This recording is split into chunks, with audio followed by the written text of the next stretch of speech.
चारों ओर दीपों की माला सजी हुई थी, लेकिन संध्या अपने दुख में खोई अपने मन के अंधियारे में एक कोने में बैठी पटाखे की आवाज को भी सुनना पसंद नहीं कर पा रही थी, क्योंकि आज का ही वो दिन था जब संध्या अपने दीपक से जुदा हो गई थी। दोनों का प्रेम विवाह होने के कारण घर के सभी सदस्य हमेशा रुखड़ा व्यवहार करते थे। जो दीपक अपनी माँ का दुलारा और पिता की आंखों का तारा था, बहनों का राजा भैया, आज अचानक पराया हो गया था। कोई ठीक से बातें भी नहीं करता था। नौकरी नहीं होने के कारण अपनी और संध्या की जरूरतों को पूरा करने के लिए जब भी माँ को कहता तो माँ कह बैठती, इसीलिए मैं कहती थी पहले नौकरी कर लो फिर शादी का सोचना। लेकिन प्रेम का भूत तुम्हारे सिर पर नाच रहा था। बहनों के ताने ने अब जीना बहुत कठिन कर दिया था। बड़ी बहन कहती, अगर आज मैं बेटा होती तो कभी अपने माँ बाप की इज्जत पर दाग नहीं लगने देती। बस करो दीदी, मैंने शादी करके कोई गुनाह नहीं किया। गुड़िया ने कहा, सुन रही हो माँ, आपका लाडला अब जवाब देना सीख गया है। क्या गलत कह रहा हूँ? एक शादी ही किया हूँ, कोई गुनाह थोड़ी किया हूँ। चैन से बैठकर खाने भी नहीं देती हो तुम लोग।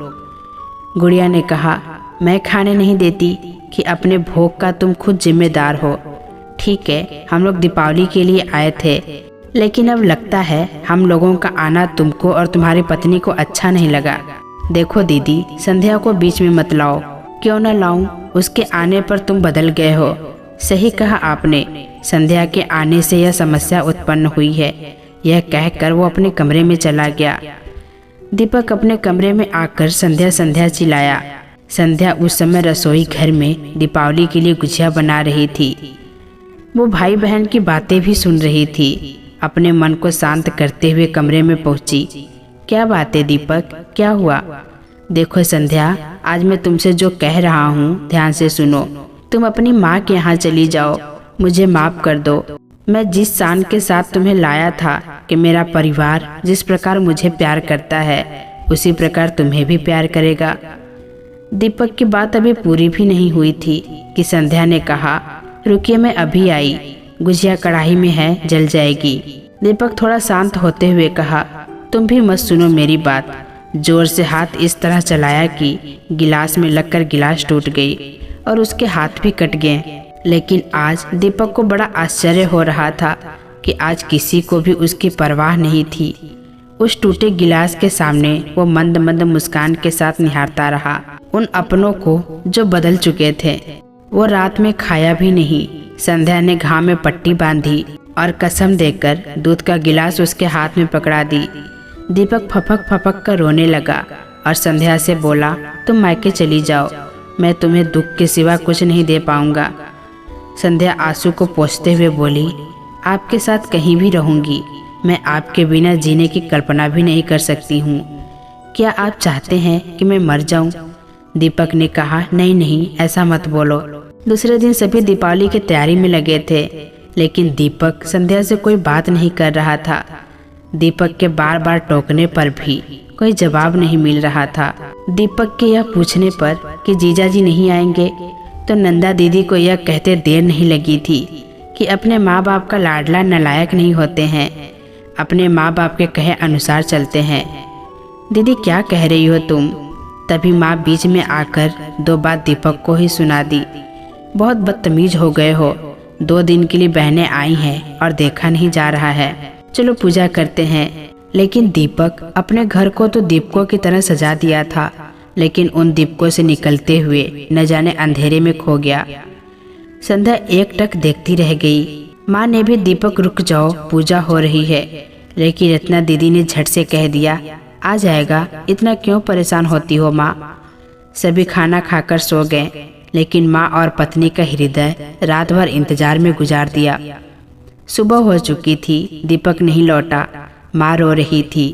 दीपक के पापा भी अब व्याकुल दिख रहे थे। बात धीरे धीरे फैलने लगी। संध्या के पापा मम्मी भी आ गए। पूरे शहर की खाक छान ली, लेकिन दीपक नहीं मिला। संध्या के पापा ने दीपक के पापा से कहा, अब तो पुलिस ही कुछ कर सकता है। चलिए समधी जी, इससे पहले कुछ अनुचित हो जाए। गुड़िया ने कहा, हाँ हाँ जाइए, अपनी बेटी को पुलिस के हवाले कर दीजिए। सब कुछ की जड़ यही है पिता ने जोर से डांटते हुए कहा, चुप हो जाओ गुड़िया। गुड़िया के मन में तो अब डर ने घर बना लिया था कि यह लोग अगर पुलिस के पास जाएंगे तो मैं ना फंस जाऊं। आखिर मेरी ही लड़ाई हुई थी। अंदर माँ के पास जाकर बोली, देखो माँ, मानती हूँ मुझे यूँ शादी कर लेना मंजूर नहीं था, लेकिन मैं यह भी पसंद नहीं करूँगी कि कोई मेरे भाई के लिए यह बोले कि वो मर गया होगा। यह सुनते ही माँ तिलमिला गई और बाहर आकर बोली, देखिए समधी जी, आप अपने घर जाएं। देखते देखते बहुत दिन बीत गए। सभी बेटियां अपने अपने घर चली गईं। संध्या दिन भर अपने कमरे में बैठी रहती, न कुछ खाती न कुछ पीती। सासू माँ की परेशानी बढ़ने लगी। उन्हें डर था कि अगर इसे कुछ हो जाएगा तब क्या होगा। कभी कभी उन्हें क्रोध भी आ जाता। काम करने वाली हीरा को संध्या के पास बिठा देती और दीपक के पापा के साथ दीपक को ढूंढने निकल जाती। कितनी बार अखबार में खबर भी छपाई गई, लेकिन परिणाम कुछ नहीं निकला। हीरा ही संध्या को संभालती थी, खाना पीना भी वही देखती थी। एक दिन गुड़िया फिर से आ गई। घर की हालत देखकर बोली, माँ, यह ड्रामा कब तक चलेगा? जब तुम्हारा बेटा ही नहीं है तो इसको क्यों पाल रही हो? भेज दो इसे, इसकी जरूरत नहीं है। हम 3 बहनें ही अपने माँ बाप के लिए काफी हैं। इस बात पर पिता ने डांटा भी था, लेकिन बेटी की मर्जी के आगे पति की एक न सुनी। संध्या के माता पिता को बुलाकर संध्या को भेज दिया गया। गुड़िया बोली, देखो माँ, उसके जाते ही घर पवित्र हो गया। पिता ने कहा, गुड़िया, तुमने तो मेरे दीपक की निशानी को भी नहीं रहने दिया। गुड़िया हीरा को बुलाकर अपने पैरों में तेल लगवाई और बोली, देख हीरा, खाना तो तू बनाती ही है, लेकिन मेरे जाने के बाद मम्मी पापा की देखभाल अच्छे से करना।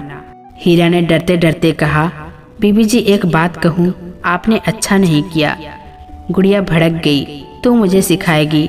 तू भी जा, तेरी कोई जरूरत नहीं है। और हीरा को 4 बात सुनाकर निकाल दी और बोली, माँ चिंता मत करना, मैं हूँ। उधर संध्या मायके जाकर भी खुश नहीं थी, किसी से बातें भी नहीं करती थी।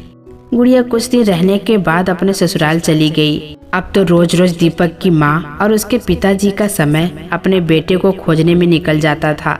कभी इस अखबार तो कभी उस अखबार में लापता होने की खबर छपवाते रहते थे। कभी कभी कोई बेटियों के आने से घर में रौनक बढ़ जाती थी, लेकिन उसकी माँ के आंखों का खालीपन साफ झलकता था। इस पर बहुत दिन हो गए, लेकिन कोई बेटी नहीं आई। माँ की तबीयत भी खराब हो गई थी। एक दिन एक एक करके तीनों बेटियों को फोन लगाई, लेकिन तीनों ने अपना अपना काम बताकर बात टाल गई। माँ रोने लगी और उन दिनों को याद करने लगी जब संध्या और दीपक थे और वो बीमार हुई थी। कितनी सेवा की थी। संध्या ने रात भर जाग कर माँ की सेवा की थी। वो अचानक उठी और राधे श्याम जी को सिर्फ इतना बोली, चलिए मेरे साथ, और संध्या के पास पहुंचकर उसके गले से लिपटकर रोने लगी। माफ कर दो बहू, चलो अपने घर। संध्या के पिताजी उनकी कष्ट को देखकर रोक नहीं सके, सिर्फ यही बोले कि अब तो यह जिंदा लाश है। सास अपनी बहू को लेकर चली गई।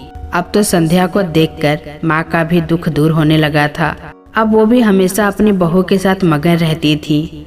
एक दिन राधे श्याम जी को एक विचार आया कि क्यों न इस बार संध्या के हालत से संबंधित खबर अखबार में दिया जाए। हो सकता है कि दीपक लौट आए। यह सोचकर उन्होंने अखबार में यही खबर छपवाई, लेकिन कोई परिणाम नहीं निकला। अब यह अंतिम प्रयास भी विफल हुई। संध्या की हालत दिन प्रतिदिन खराबी होती जा रही थी। समय बीतता जा रहा था। न जाने कितनी होली, दशहरा और दीपावली बीत गए। फिर वही दीपावली का त्योहार आने वाला था।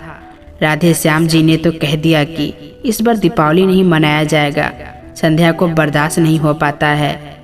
लेकिन माँ ने कड़े शब्दों में कह दिया कि नहीं, घर में दीपावली मनाया जाएगी। कब तक मेरी बहू इस अंधेरे में घुटती रहेगी? यह ज्योति पर्व ही मेरी बहू के जीवन में उजाला लाएगा। राधे श्याम जी ने कहा, देखो जो भी करोगी सोच समझ कर करना, संध्या की तबीयत खराब ना हो जाए। इस बार कुछ होगा तो मैं माफ नहीं करूँगा। माँ सारी तैयारी शुरू कर दी। सारी तैयारी उसी तरह से की। संध्या को भी नई साड़ी पहनाई, श्रृंगार कर दी, नई दुल्हन की तरह सजाकर पूजा घर ले गई। लेकिन संध्या ने जैसे ही उन दीपक की रोशनी को देखी, अपने आँखों को बंद कर लिया और उस दीपक को बर्दाश्त नहीं कर पा रही थी। माँ ने उसके चेहरे पर से उसके हाथों को हटाया ही था कि वो दीपक के बीच से एक परछाई को देखकर जोर से चिल्लाई, दीपक मुझे छोड़कर मत जाओ, मैं तुम्हारे बिना नहीं जी पाऊंगी। माँ ने पलट कर देखा तो वो जाती हुई परछाई नहीं, दीपक के बीच से उन प्रकाश को चीरता हुआ माँ का लाल और संध्या का दीपक सामने खड़ा था। माँ बेटे के गले से लिपटकर रोने लगी, कहाँ चले गए थे मेरे लाल, देखो अपनी संध्या को। इस दीपक के बिना इन दीपों की लड़ी से इस घर में उजाला नहीं हो सकता। आज भगवान ने माँ के विश्वास की लाज रख ली। उसके बाद सभी मिलकर दीपावली की पूजा की। दीपक के आ जाने से अंधेरा मिट चुका था। अब संध्या की कालीमा दीपक के प्रकाश के कारण प्रकाशमय हो गया था। इस ज्योति पर्व ने नया जीवन प्रदान किया था और फिर दोनों ने माँ और पिताजी के चरण को छूकर आशीर्वाद लिए।